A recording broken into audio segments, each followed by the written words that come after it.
Good afternoon.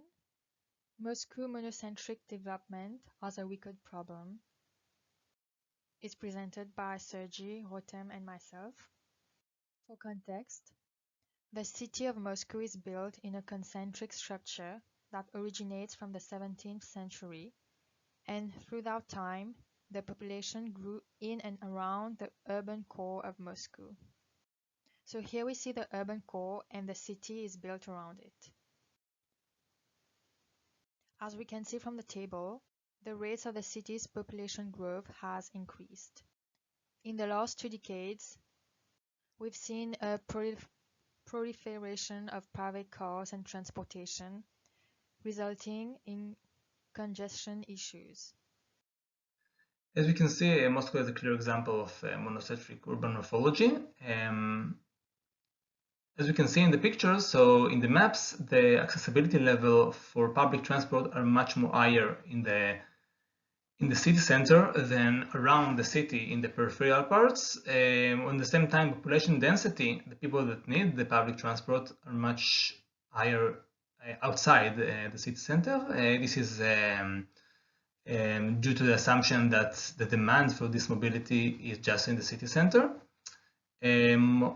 And also the monocentric structure increases the work-living separation and the congestion with the tidal community, as we can see. This nucleus model helps us to understand what keeps the city from developing into an effective polycentric model. The historical development of the city having a radial and concentric structure sets the stage for the monocentric model to amplify, followed by a political monopoly and rigidity to change, which in turn leads to the issues of low authority, low diversity on the periphery, and careless approach to the neighborhood, which are also factors that reinforce the sub-contributors.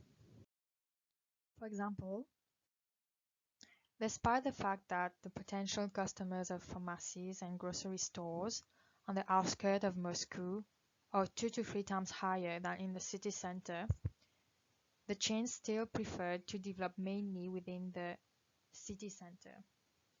And this problem of the insufficient number of shops and pharmacies on the outskirts of the city became very evident during the regime of self-isolation of citizens from April to May. So the monocentric case of Moscow affected sustainability in several ways. First, the wage gap that happened to be from the periphery and the center creates inequality, and also it damaged the social and family life of the people due to the absence, their absence from their houses. There's a long commuting between the peripheral and the central city. 2 to 3 hours, which creates a lot of air pollution and congestion and traffic. And businesses outside the inner city tend to have 3 times fewer customers, despite the high number of residents in the peripheral part. As we can see, the effect of the monocentric in Moscow on the city's resilience is that it creates inequality and damage the urban community between the peripheral and the city center, and that creates a lack of self-organization, which in turn, of course, create a negative effect on the urban resilience, and also create an uneven distribution of the innovation in the city between the peripheral and the center. This uneven distribution creates less of flexibility and less of ability to adapt, of course, and this in turn also creates a negative effect on the urban resilience because of the gap between the 2 parts of the city.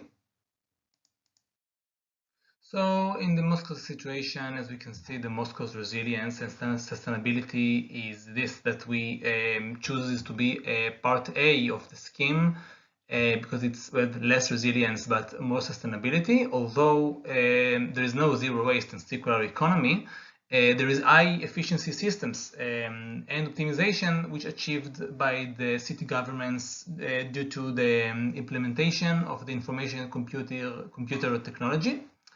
Unfortunately, there is a lack of self-organization of the citizens, which is endured by the weak political institutions in Moscow.